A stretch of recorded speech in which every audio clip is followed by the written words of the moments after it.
हरे राम, राम राम हरे हरे। ग्रंथराज श्रीमद् भागवतम महापुराण की जय। Srimad Bhagavatam canto 4 chapter number 12 verse number 16 आज हम पढ़ेंगे और ये बहुत ही महत्वपूर्ण श्लोक है। हमें बहुत सारी शिक्षाएं इस श्लोक से प्राप्त होंगी। इस आध्यात्मिक जगत में प्रवेश करने से पहले गुरु और गौरंग से कृपा की याचना करते हुए मंगलाचरण करेंगे ताकि हम जो कुछ श्रवण कर रहे हैं उसका हमें पूरा पूरा लाभ प्राप्त हो सके, जो कि है कृष्ण प्रेम की प्राप्ति। गुरवे गौरचंद्राय राधिकाय तदालये कृष्णाय कृष्ण भक्ताय तद्भक्ताय नमो नमः। नारायणं नमस्कृत्य नरं चैव नरोत्तमं दैवीं सरस्वतीं व्यासं ततो जयमुदीरये। नष्टप्रायेषु अभद्रेषु नित्यं भागवत सेवया भगवती युक्तमश्लोके भक्तिरभवति नैष्ठिकी। पञ्चतत्त्वात्मकं कृष्णं भक्तरूपस्वरूपकं भक्तावतार भक्ताख्यं नमामि भक्तशक्तिकम्। जय श्री कृष्ण चैतन्य प्रभु नित्यानंदा श्री अद्वैत गदाधर श्रीवासदि गौर भक्तवृंद। हरे कृष्ण कृष्ण कृष्ण हरे हरे, हरे राम राम राम हरे हरे। ग्रंथराज श्रीमद् भागवतम महापुराण की जय। चौथा सिकंद अध्याय 12 जिसका शीर्षक है ध्रुव महाराज का भगवान के पास जाना। और श्लोक नंबर 16 आज हम पढ़ेंगे। अब तक हमने ये पढ़ा कि ध्रुव महाराज ने भगवान की प्राप्ति की और उनसे भगवान से कोई याचना नहीं की। हालांकि उन्होंने तो राज्य प्राप्त करने के लिए ही ये तपस्या की थी, परंतु भगवान उनकी तपस्या से प्रसन्न भी हुए और उन्हें आशीर्वाद दिया कि 36,000 वर्ष तक आप भौतिक जगत में राज्य करेंगे, उसके उपरांत आप मुझे प्राप्त करेंगे। और उसके उपरांत हमने देखा कि किस प्रकार से ध्रुव महाराज के भाई को यक्षों ने मार डाला। तो ध्रुव महाराज को बहुत क्रोध आ गया, जिसके कारण महाराज मनु उन्हें समझाने के लिए आए और फिर वो कुबेर जी से क्षमा याचना करने के लिए आए। कुबेर जी ने उन्हें आशीर्वाद दिया कि सदैव भगवान का स्मरण बनाए देगा। और इस तरह से बहुत ही सुंदर राज्य ध्रुव महाराज ने किया। उनका राज्य बहुत विशाल था। पृथ्वी पर ध्रुव महाराज को बहुत ही सुंदर राज्य प्राप्त हुआ। और वो राज्य करने के उपरांत जब समय आया तो उन्होंने एक डिसीजन लिया। क्या डिसीजन लिया वो हम आज के श्लोक में पढ़ेंगे। आत्मस्त्रिय पत्य सुहृदो बलमृद्धकोश अंतःपुरं परिविहार भुवश्चरम्या भूमण्डलं जलधिमेखलमाकलस्य कालोपशिष्टमिति स प्रिययौ विशालम्। आत्मस्त्यपत्य सुहृदो बलमृद्धकोशम् अन्तःपुरं परिविहार भूमण्डलं जलधिमेखलमाकलस्य कालोपशिष्टमिति।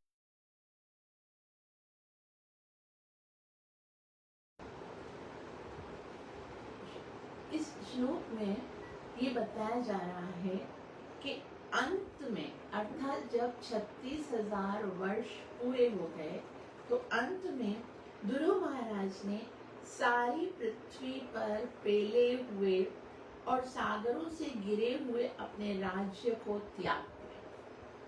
उनके पास बहुत बड़ा राज्य था और उन्होंने क्या, कालोपशिष्टमिति यः सप्रिययो विशाल, इतना विशाल राज्य था और जो बहुत ही प्रचलित था, बहुत फेमस था। और वो विशालम अर्थात वो बद्री विशाल, बद्री का आश्रम की ओर चले गए। क्या करके, आत्म स्त्रीय पत्य सुहृदो, आत्मा अर्थात अपने शरीर की भी परवाह नहीं। ऐसा नहीं सोचा कि मैं चला जाऊंगा बद्रीनाथ में, वहां पर मैं कहाँ रहूंगा, क्या खाऊंगा, अपने शरीर की भी परवाह नहीं की।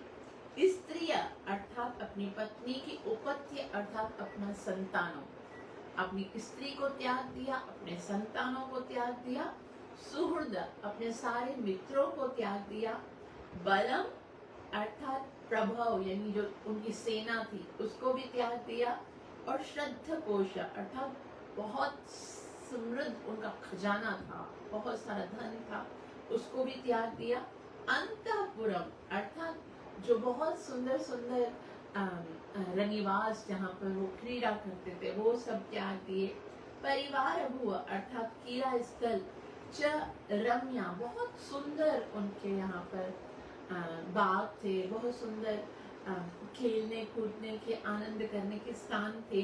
भूमंडल अर्थात पूरी पृथ्वी, जलधि अर्थात समुद्र, मेखलम अर्थात उससे गिरा हुआ, और आकलय्य अर्थात उसको माना, क्या माना, काल उपशिष्टम अर्थात समय द्वारा उत्पन्न, माया द्वारा उत्पन्न। इति स ये इस प्रकार वह प्रिययौ चले गए, विशालम कहाँ चले गए, वो बद्री का आश्रम चले गए। अनुवाद, अंत में ध्रुव महाराज ने सारी पृथ्वी पर फैले हुए और महासागरों से गिरे हुए अपने राज्य को त्याग दिया। उन्होंने अपने शरीर, पत्नियों, संतानों, मित्रों, सेना, समृद्धि, कोष, सुखकर महलों तथा विनोद स्थलों को माया की सृष्टियां मान लिया। इस तरह वे काल क्रम में हिमालय पर्वत पर स्थित बद्री का आश्रम में वन में चले गए। श्रील प्रभुपाद जी बहुत सुंदर रीति से समझाएंगे। तात्पर्य श्रीला प्रभुपाद द्वारा। श्रील प्रभुपाद की जय। श्रील प्रभुपाद जी समझा रहे हैं कि जीवन के प्रारंभ में जब ध्रुव महाराज भगवान की खोज में जंगल में गए थे तो उन्होंने यह अनुभव किया था कि सभी शारीरिक सुख माया की उपज हैं। अर्थात उनको ये अनुभव पहले ही हो गया कि जितने भी भौतिक शारीरिक सुख है वो माया की उपज है। माया का क्या मतलब है? माया मतलब जो नहीं है। हमको लगता है कि ये सुख है लेकिन असल में ये सुख नहीं है। ये सिर्फ दुख की स्थिति को थोड़ा कम करने का एक प्रयास है जिसको हम सुख कहते हैं। तो ये बात जो है हमको समझ में नहीं आती है, इसलिए हम भौतिक सुखों के पीछे भागते हैं। लेकिन गुरु महाराज ने ये रियलाइज कर लिया था कि भौतिक सारे सुख जो है वो माया की उपज है। अगर दूर से दिखता है कि ये सुख है, वो प्राप्त होने के बाद फिर उसमें सुख नहीं आता, फिर वापस से कोई दूर की चीज दिखती है, वो अच्छी लगती है और लगता है कि उसे प्राप्त करेंगे तो सुख मिलेगा, और वो भी मिल जाती है तो सुख नहीं मिलता। तो ये माया ही तो है। करोड़ों लोग ऐसे सोचते होंगे कि ये मिल जाएगा तो मैं सुखी हो जाऊंगा, उनमें से एक भी ऐसा नहीं होगा जिसने जो चाहा था कि मिल जाएगा मैं सुखी हो जाऊंगा और वो उसे मिल गया हो और वो सुखी हो गया, क्योंकि माया की उपज है। निस्संदेह शुरू में वे अपने पिता के राज्य चाहते थे और इसी की प्राप्ति के लिए भगवान की खोज में निकले थे, किंतु बाद में उन्होंने यह अनुभव किया कि हर वस्तु माया द्वारा उत्पन्न है। तो शुरू में तो वो अर्थार्थी भक्त थे। जैसे हम जानते हैं भगवान श्री कृष्ण भगवद गीता में बताते हैं, चतुर्विधा भजते मां जनाः सुकृति अर्जुन। अर्जुन 4 प्रकार की सुकृति जो है वो मेरी भक्ति करते हैं। तो उसमें अर्थार्थी अर्थात जो धन प्राप्त करना चाहते हैं उसमें ध्रुव महाराज का नाम आता है। लेकिन बाद में उन्हें ये पता चल गया था कि हर वस्तु माया द्वारा उत्पन्न है। श्री ध्रुव महाराज के कार्यों से हम यह समझ सकते हैं कि यदि कोई शुरू में किसी भी लक्ष्य को लेकर कृष्ण भावनाभावित हो जाता है तो अंत में उसे वास्तविक सत्य का बोध हो जाएगा। तो ये बहुत ही सौंदर्य है ये भगवान श्री कृष्ण की भक्ति करने का। ये कृष्ण कॉन्शियसनेस, कृष्ण भावनामृत का ये सबसे बड़ा सौंदर्य है कि भले किसी भी भाव से आप कृष्ण भक्ति में अगर आए हो, भले कोई इच्छाएं लेकर आए हो। ऐसे कहते हैं अकाम सर्व कामो वा मोक्ष काम उदारदि तीव्रेण भक्ति योगेन यजेत पुरुषः पर। तो वैसे तो भक्ति का क्या मतलब होता है? भक्ति का मतलब होता है कि मुझे अपनी इंद्रिय तृप्ति के लिए कुछ नहीं चाहिए, ना धनम न जनम न सुंदरी, मुझे कुछ नहीं चाहिए। अनुकूलस्य कृष्णानुशीलनम भक्ति। वास्तविक उत्तम भक्ति तो वो है कि केवल कृष्ण की प्रसन्नता के लिए। लेकिन अगर हम भौतिक धरातल पर हैं और हृदय में करोड़ों इच्छाएं हैं तो भी भगवान की शरण में जाना चाहिए। कृष्ण एक शरणम, यही सबसे बड़ी योग्यता है एक जीव की। क्योंकि अगर वो कृष्ण के पास नहीं गया ना तो वो कहीं पर ऐसे देवी देवताओं के शरण में जाएगा, उनसे मांगेगा और वो दे भी देंगे। भगवान कहते हैं सत्रतया श्रद्धया युक्त तस्य आराधनम ईहते। वो अपनी अपनी श्रद्धा के अनुसार उनकी पूजा करेंगे। लेकिन भगवान कहते हैं लभते च ततः कामा मय्येव विहितानिता। उनके द्वारा जो कामनाएं पूरी होती है वो भी तो भगवान ही पूरी कर रहे हैं। तो जब वही दे रहे हैं तो हम इनडायरेक्ट क्यों ले, उन्हीं से क्यों ना लें। और दूसरी बात ये है कि देवताओं के द्वारा अगर हम कोई उनकी उपासना करके कोई वस्तु प्राप्त कर रहे हैं तो देवता वो भी वस्तु दे देंगे जो हमारे लिए हानिकारक है। क्योंकि वहां पर ये है कि आपने भक्ति की तो आपको देना ही है उनको। लेकिन भगवान की भक्ति करने के लिए, क्योंकि वो he is a very loving father, हमारे बहुत ही प्रिय पिता हैं वो, और वो हमारे लिए वो वस्तु कभी नहीं देते जो हमारे लिए हानिकारक होती है। तो कुछ लोग तो यही सोचकर भगवान कृष्ण की भक्ति में नहीं आते कि वो नहीं देते जो हम मांग रहे हैं, वो नहीं देते जो हम मांगते हैं, वो वही देते हैं जो हमारे लिए श्रेष्ठकर है। तो भगवान की कृष्ण की भक्ति करने का जो सबसे सुंदर रिजल्ट है वो ये है, यहाँ श्रील प्रभुपाद जी बता रहे हैं कि भले शुरू में किसी भी लक्ष्य को लेकर कृष्ण भावनामृत हुआ जाए तो अंत में उसे वास्तविक सत्य का बोध हो जाता है। जैसे गुरु महाराज पहले तो वो राज्य प्राप्त करने के लिए आए, लेकिन बाद में उनको पता चल गया कि ये सब माया की उपज है। तो जब उन्हें ये पता तो चल ही गया था, जब भगवान आए थे तभी उन्होंने कहा स्वामी कृतार्थ हो हम वरम नवान से, मैं कृतार्थ हो गया, आपके दर्शन हो गए, वर नहीं चाहिए। अब बस आप अपनी शरण, अपनी आशीर्वाद, अपनी कृपा प्रदान करो। लेकिन फिर भी ध्रुव महाराज को भगवान ने राज्य दिया। तो ये प्रश्न उठता है ना कि क्यों दिया? जब उन्हें पता चल ही गया था कि ध्रुव महाराज को अब ये राज्य नहीं चाहिए तो उनको भक्ति का वरदान देते। लेकिन वास्तव में हृदय के अंदर इच्छा थी, चाहे फिलहाल दब गई थी, लेकिन फिर भी राज्य सुख की इच्छा तो थी ना। और अगर उसके बाद भगवान जो है वो आशीर्वाद देके चले गए, राज्य नहीं प्रदान करते, तो बाद में ध्रुव महाराज को ऐसा लगता कि भगवान आए थे और उस समय मैं भ्रमित हो गया, भगवान से मांगा नहीं और मुझे राज्य भी नहीं मिला, उधर जाके लगता।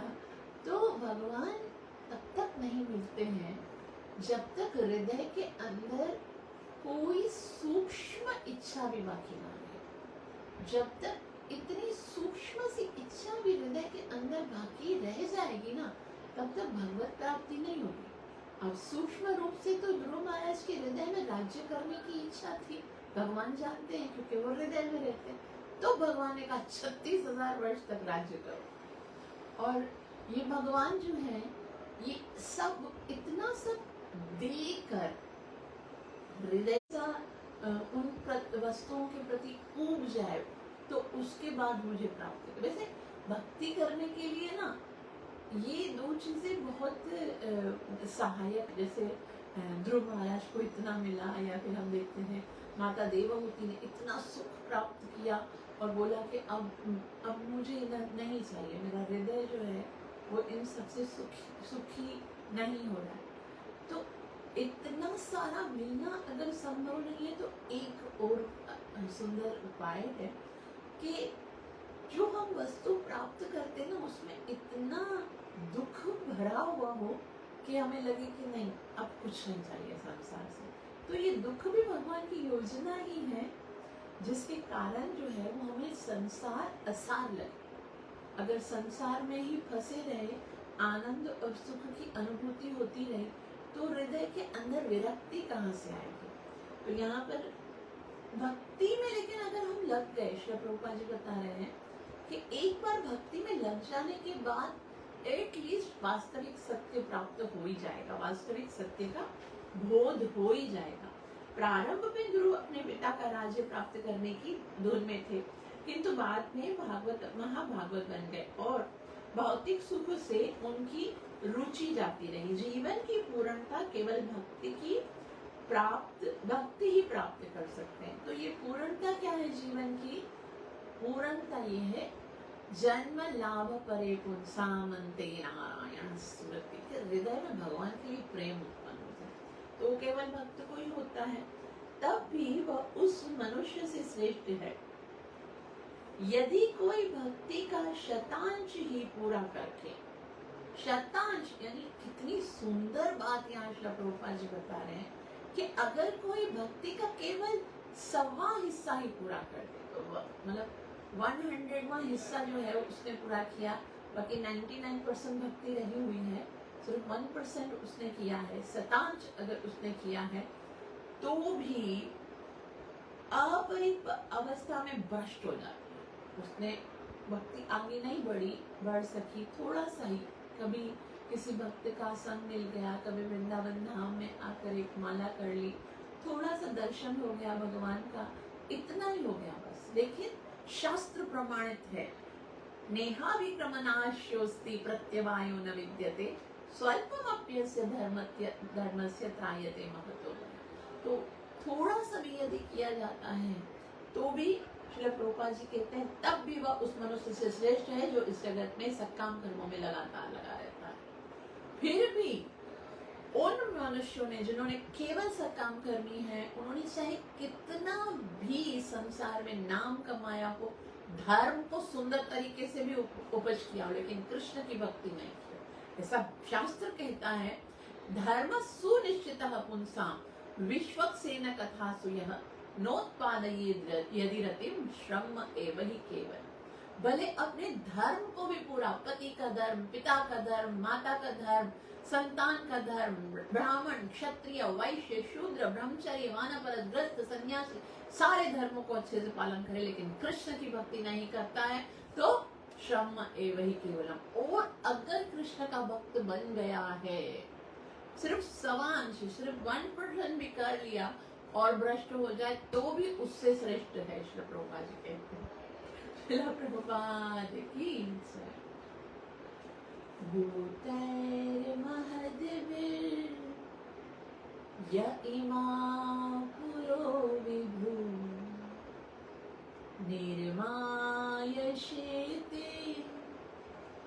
यदमुषु पुरुषा भुङ्क्ते गुणानशो षोडशात्मकः सोऽलङ्कृशिष्ट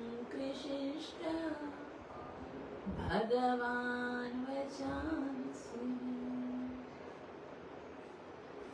तो आज बहुत ही सुंदर श्लोक हम पढ़ रहे हैं जिसमें ये बताया जा रहा है कि कालोपसृष्टमिति स प्रययो विशालम, कि समय आने के बाद एक समय गुजर गया जब तो उसको ये रियलाइज हुआ कि ये सब माया है और ये सब अपने धन, अपना घर, अपनी पत्नी, अपने संतान, अपने आख्यान, अपने महल, अपने जो नौकर चाकर, सेना, बल, आयु, खजाना, दौलत सब छोड़ दिया और कहाँ चले गए?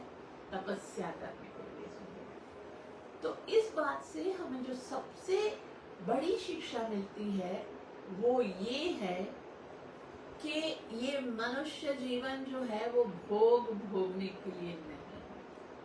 ये मनुष्य जीवन किस लिए है? सिर्फ और सिर्फ मनुष्य जीवन का एक ही लक्ष्य है, भगवत प्राप्ति। अगर भगवत प्राप्ति कर ली तो समझो मनुष्य जीवन सक्सेस है। अगर नहीं हुआ, चाहे कुछ भी प्राप्त कर लिया ना, तो वो सारा का सारा वेस्ट है, वो सारा का सारा श्रम है जो सब कुछ प्राप्त किया, चाहे वो धन हो, चाहे वो फेम हो, चाहे वो संतान हो, घर, मिल्कियत, सब कुछ जो है वो सब अपने समय और अपने एनर्जी का वेस्ट ही है, श्रम ही है। तो ये हमको जानना पड़ेगा कि मनुष्य जीवन हमें मिला क्योंकि मनुष्य जीवन जो है वो सारी योनियों में श्रेष्ठ है। और इसमें श्रेष्ठता क्या है? धर्मो ही एको अधिको विशेष, धर्मा विहीनो पशु ही समान। एक भक्ति ही श्रेष्ठ है। अगर कोई भक्ति कर रहा है, भगवान का नाम जप कर रहा है, भगवान की सेवा कर रहा है, भगवान की कथा को श्रवण कर रहा है, तो अधिको विशेष। अगर वो नहीं तो पशु ही समाना, वो पशु ही है। वैसे तो पशु 4 पैर पर चलते हैं, इससे फर्क नहीं पड़ता, वो 2 पद पे चलता, उसको बोलते हैं द्विपद पशु, वो 2 पद पे चलता हुआ पशु है। और इस श्लोक से जो हमें जो सबसे सुंदर शिक्षा है वो ये है कि मनुष्य को ये याद रखना चाहिए कि मेरे जीवन का लक्ष्य जो है वो इस संसार में आसक्त रहना नहीं है, बल्कि भगवान के धाम जाना है। कोई भी ये एक्सक्यूज नहीं कर सकता, चाहे वो कितना बड़े से बड़ा राजा है। अब देखते हैं ध्रुव महाराज 36,000 साल तक उन्होंने राज्य किया, उनके इंद्रियों में पूरी शक्ति थी, लेकिन फिर भी वो राज्य को छोड़ के जा रहे हैं। तो इसका मतलब ये है कि कोई एक्सक्यूज नहीं दे सकता कि इस कारण से मैं भक्ति नहीं कर सकता, कि मैं बहुत बिजी था, मेरे ऊपर बहुत सारी रिस्पॉन्सिबिलिटीज थी, मेरे बहुत सारे कार्य थे, इस कारण मैं नाम जप नहीं कर सका, या मुझे ऐसा परिवार मिला था जिसके कारण मैं भक्ति नहीं कर सका, या मेरी ऐसी सुविधा नहीं थी जिसके कारण मैं भक्ति नहीं कर सकता। ये सारे एक्सक्यूज काम नहीं आएंगे। हम चाहे किसी भी स्थिति में है, प्रेजेंट स्थिति में हमको ये निश्चय करना ही है कि हमें इस जन्म में भगवत प्राप्ति के लिए प्रयास करना है। और भक्ति जो है उसके लिए भगवान ने हमें पूर्ण बनाया, पूर्णमद। भगवान जो है वो एक जीव को मनुष्य स्वरूप जब धारण करता है तो उसको ये पूरा का पूरा चांस देते हैं कि वो नाम जप कर सके, वो भक्ति कर सके, वो किसी भी तरह से भाव से, प्रेम से। वो भगवान तो प्रेम से रिश्ते हैं ना, किसी क्वालिटी को थोड़ी देखते हैं। व्यासस्य या चरणम ध्रुवस्य चावयम किम तत् सुदामा धनम। जिन्होंने भगवान को प्राप्त किया है उनके पास कोई ऐसा नहीं था कि बहुत सारी क्वालिटीज थी। व्यास के पास कोई क्वालिटी नहीं थी और सुदामा के पास कोई धन नहीं था, कुब्जा के पास कोई रूप नहीं था, ध्रुव महाराज के पास कोई आयु नहीं थी। तो ये सब नहीं होते हुए भी भक्ति संभव है, इसलिए कोई एक्सक्यूज नहीं कर सकता। हम देखते हैं कि पहले जमाने में जो राजा होते थे वो अपने संतान का उसी तरह से परवरिश करते थे, उसी तरह से स्टार्टअप करते थे कि पहले जीवन में तपस्या होती थी उनके जीवन में। जैसे ऋषभ देव भगवान के अवतार अपने बच्चों को, जैसे वो युवा अवस्था में आए, उनको बैठ के शिक्षा दी कि ये जीवन जो आपको मिला है, नायम देहो देह राजाम लोके कष्टान कामान अहर्ते विट्य बुझा। ये कुत्ते और सूरों की तरह केवल इंद्रिय तृप्ति के लिए नहीं मिला है, बल्कि क्यों मिला है? ये तपो दिव्यम, ये दिव्य तपस्या करने के लिए मिला है। और दिव्य तपस्या क्यों की जाए?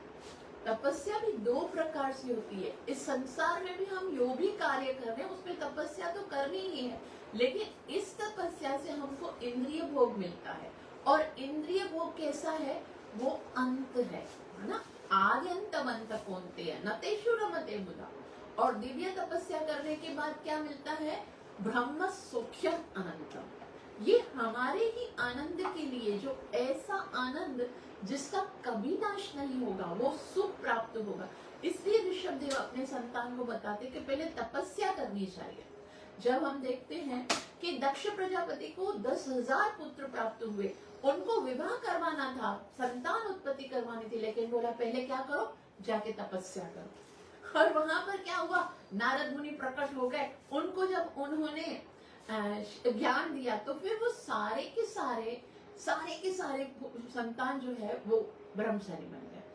उसके उपरांत वापस से उन्होंने ये नहीं सोचा कि पहले तो मैंने 60,000 पुत्रों को जन्म दिया और उनको नारद मुनि ने तो शिक्षा प्रदान करके ब्रह्मचारी बना दिया, अब मैं दूसरे 10,000 पुत्रों को उत्पन्न करूंगा, उनको मैं तपस्या करने के लिए नहीं भेजूंगा, डायरेक्ट से यहाँ पर शादी करा दूंगा। नहीं, उनको वापस से संतान उत्पन्न करके उनको उधर ही तपस्या करने के लिए भेजा है। तो जो हम देखते हैं शास्त्रों में बताया गया कि जीवन में प्रारंभ ही तपस्या से होता था। शास्त्र में हमें ये बताया जाता है प्रारंभ तपस्या, उसके बाद गृहस्थ आश्रम में आते थे। जैसे हम देखते हैं कपिल देव के पिताजी कर्दम मुनि थे और उन्होंने ये तपस्या की थी। उन्होंने बहुत समय तक भगवान नारायण की तपस्या की। और जब नारायण भगवान आए तो उनसे कहा कि मुझे विवाह करना। उन्होंने विवाह करने के लिए ही, लेकिन शुरू में उन्होंने पहले बोला कि पहले मैं तपस्या करूंगा, उसके बाद विवाह करूंगा। तो जीवन जो है उसमें स्टार्ट में तपस्या होनी चाहिए, तभी गृहस्थ जीवन को हम सुंदर रीति से निभा सके। और गृहस्थ जीवन क्यों है? फिर जब तपस्या ही करनी थी तो गृहस्थ में आने का लाभ क्या है? तो हमारे आचार्य से जब पूछा जाता है कि गृहस्थ जीवन का लाभ क्या है, क्यों इसको स्वीकार किया जाए, तो उसका सिंपल आंसर ये बताते हैं, to get out of this. ताकि गृहस्थ जीवन इसीलिए स्वीकार किया जाता है कि उसमें से बाहर निकल आ जाए। इसीलिए नहीं स्वीकार किया जाता कि इसी में हमको रच बस के रहना है। तो यहाँ से ध्रुव महाराज बता रहे हैं कि अब जैसे ही उनको लगा कि समय बहुत बीत गया है, अब मुझे भगवान की भक्ति में ध्यान लगाना चाहिए। अब ये राज रानी खजाना धन दौलत ये सब मेरे काम नहीं आएगा। हम देखते हैं महाराजा भरत एक क्षत्रिय राजा थे, लेकिन फिर भी उन्होंने सब कुछ छोड़ दिया और भगवान की भक्ति के लिए, तपस्या करने के लिए गंडकी नदी के पास चले गए। पांडवों को जब हस्तिनापुर मिला, इतना बड़ा महाभारत किया गया और हस्तिनापुर की प्राप्ति के बाद वो तपस्या करने के लिए चले गए। तो ये जीवन का उद्देश्य है।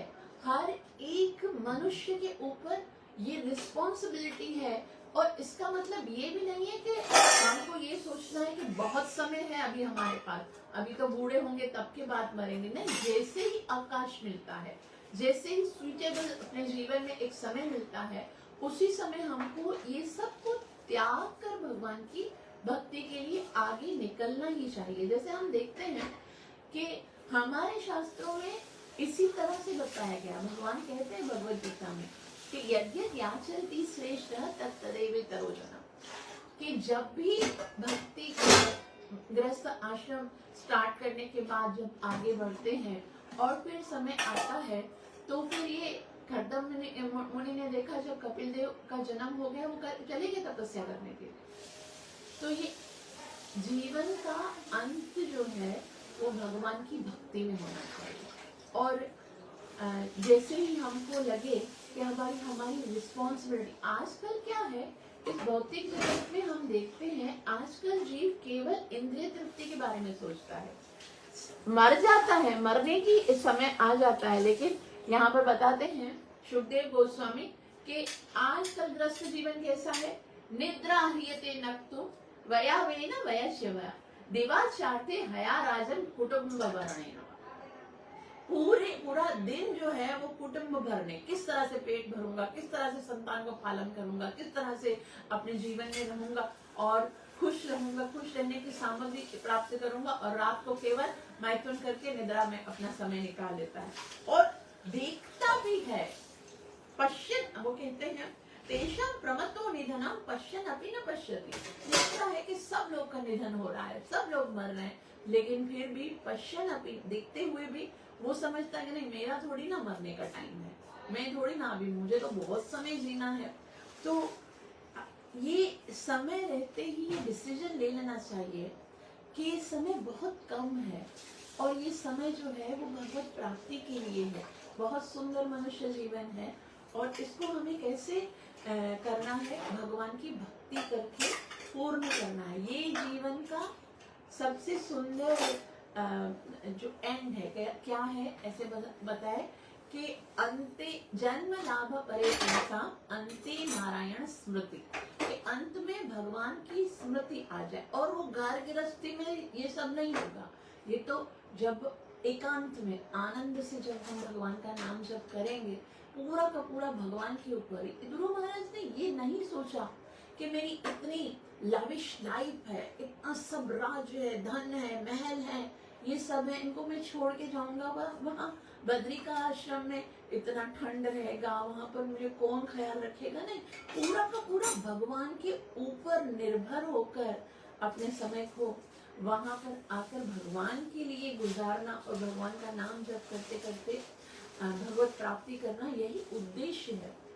और हम देखते हैं कि हमारे जितने भी भागवतम में प्रसंग आते हैं, हम पढ़ते हैं, महाराजा प्राचीन वर्हिषित, उनको बहुत आसक्ति थी, उन भौतिक जगत में उनको प्राप्ति करनी थी, लेकिन फिर उनके लिए नारद मुनि आए और नारद मुनि ने उनको कहा कि ये केवल यज्ञ करने से कुछ नहीं होगा, भगवान की प्राप्ति के लिए आप कार्य करो।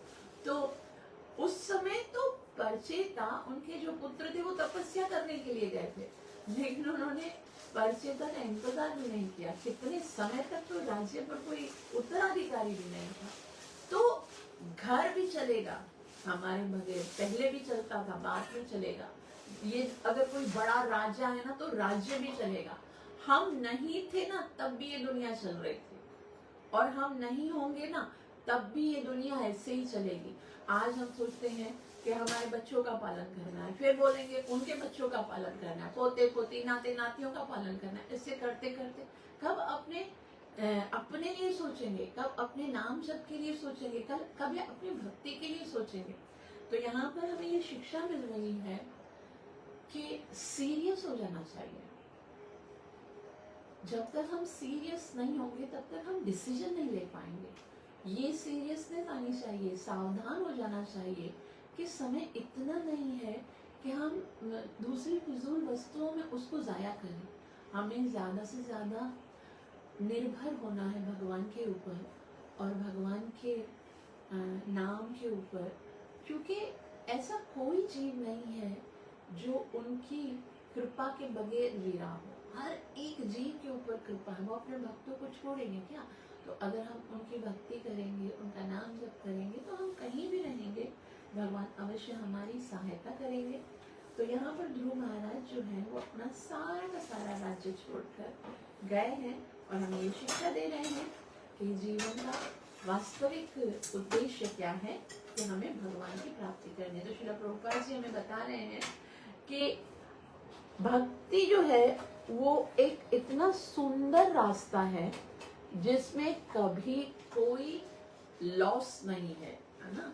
ऐसा बताया गया, केचित केवलया भक्त्या वासुदेव परायण अगमदुन्वन्ति कातेन नेहार इममासुर, कि जिस तरह से सूर्य उदय हो जाता है, सारा अंधकार नष्ट हो जाता है, उसी तरह से जब हृदय के अंदर भक्ति उत्पन्न हो जाती है तो अज्ञान के सारे अंधकार नष्ट हो जाते हैं। और ये भक्ति का रास्ता इतना सुंदर है कि यावन निमील्यवानेत्रम न स्खलेत न पतेत। अगर हम नेत्र बंद कर भी इस रास्ते पे चलेंगे ना, तो ना हम कभी फिसलेंगे और ना ही कभी गिरेंगे, क्योंकि भगवान हाथ पकड़ के अपने भक्त का चलते हैं वो स्वयं कहते हैं कौन्तेय प्रतिजानीह न मे भक्तः प्रणश्यति। तो यहाँ पर बहुत सुंदर शिक्षा है। आप सबका बहुत बहुत आभार जो इतना प्रेम से श्रवण किया। कृपया मुझे आशीर्वाद दीजिए कि मैं अपनी सेवा और साधना को अच्छे से कर सकूं और गुरु और गौरांग को प्रसन्न कर सकूं। ग्रंथ श्रीमद् भागवत महापुराण की जय। कई पावन अवतार चैतन्य महाप्रभु की, कलियुगाधारे हरे कृष्ण महामंत्र की, प्राण प्रिय श्री राधा गोपीनाथ ताई गौरांग महाप्रभु की जय।